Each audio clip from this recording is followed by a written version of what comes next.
Hi, this is Jaya. In this video, we shall see the summary of Economic Possibilities for Our Grandchildren, an essay by John Maynard Keynes. As we all know, in 1930, the world suffered through the Great Depression. At that time in October, John Maynard Keynes published an essay in which he considered the long-term economic prospects of developed nations. He argued in this essay that the reflection on the economic developments of the past few centuries was encouraging, because generally we will judge what will happen in the future based on what happened in the past. And he also predicted, because of the past few centuries encouraging economic developments, the near future in the developed nations, we can find that people will be able to overcome the economic problem. That is, the problem of needing to labor to produce the goods and services which sustain human life. Now, what are these goods and services? It can be food, it can be shelter, or it can be anything. But he says that the developed countries will not be able to suffer because of the labor problems to have the basic needs, to fulfill the basic needs of human life. And at the same time, he says that the whole humanity was on its way to solve this problem. And what it was utilizing to solve this problem is two powerful sources. One, capital accumulation, and second is the technological progress. And he said that this rapid technological change would definitely bring about technological unemployment also. But that will be only for the first few days, which the humanity has to contend. Later on, they will know how to overcome it also. And he also suggests that the prevailing sentiment of the day was because of the fear that what happened during the Great Depression. Because people thought that this Great Depression meant whatever progress humanity had made of the 1800s was already over. And hereafter the economy will go down only. But he argued that this negativity is unjustified, because he felt that the Great Depression did not mark the end of an era of economic progress and the start of an era of economic day. But he felt that the depression is only a small interlude in the longer term trend of economic advancement, because they will not be only an upward trend, they can be a slight downward also. And this economic crisis had affected the whole world. He had no doubt in it, but he was sure that economy will only advance in the future. And that, he says, because he has two views. One is, he says, there are two views which he addresses in the essay, which he says is the calling for the end of capitalism. And there are a few people who are suggesting that the state of the economy was so dire that it was too risky to try and take steps to improve its condition, because whatever steps we take may even become worse. That is, already the situation was worse. It can take us to even to the worst situation. But he says that when you study the humanity race, we find that nearly for 3,700 years, that is from 200 BC to 1700 AD, humanity had experienced no dramatic improvements to its quality of life. The quality of life was same for these 3,700 years. And he also argues that this was because of the absence of two things during those days. That is, there was no significant technological improvement, and at the same time people did not have the awareness of capital accumulation. And he says, because of the lack of the technological improvements, almost all the major technologies like language, fire, domestication of animals and so on was not there at that time, but it all started in the modern age, and which he says must be somewhere around 1500s AD. And he says all this, if it had been invented at least 1 millennium earlier, then the advancement would have been even in those days. But because of the absence, there was no advancement in humanity.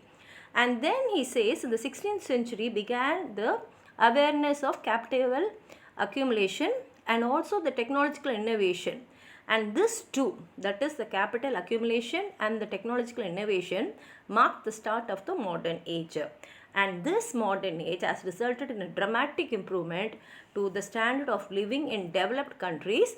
And even though these developed countries had an increase in population, these two helped in the economic development. And going forward, he also believed that this population growth will also slow down in the coming centuries. At the same time, this capital accumulation will also continue, which will help the humanity race. And in the same way, the technological progress also will continue. That is, growth will decrease. There will be population growth, but the growth of population will decrease. But capital accumulation and technological progress will definitely increase. And because of this continued progress, soon what will happen is the world will bring about an end to the drudgery of wage labor. And this technological progress will also allow us to produce food, mine and manufacture needing only 25% of human effort, and 75% of the work will be done by machines, and this will happen in the very near future. And this ability to produce the necessities of life with less human labor than has historically been required will produce technological unemployment. People have to face, that is, those who don't have this technological knowledge will suffer unemployment problem. But this technological unemployment is only for a small period which the humanity has to overcome as a great challenge. But within a few days, as always, humanity will overcome this challenge also. And at the same time, the economic problem of needing to labor to produce the necessities of life will also come to an end.